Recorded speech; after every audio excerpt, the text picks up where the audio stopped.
Operation కగార్ను తక్షణమే నిలిపివేయాలని CPM polit bureau సభ్యుడు BV రాఘవులు demand చేశారు.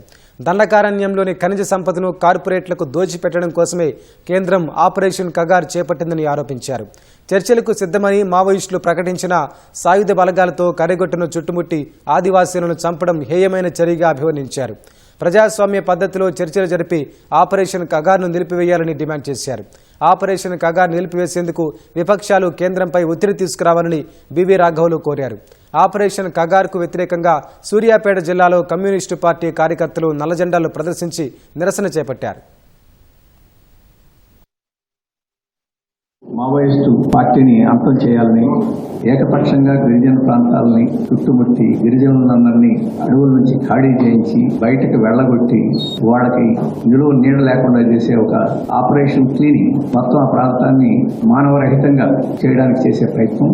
ఈ మానవ హక్కుల ఉల్లంఘన, గిరిజన హక్కుల ఉల్లంఘన.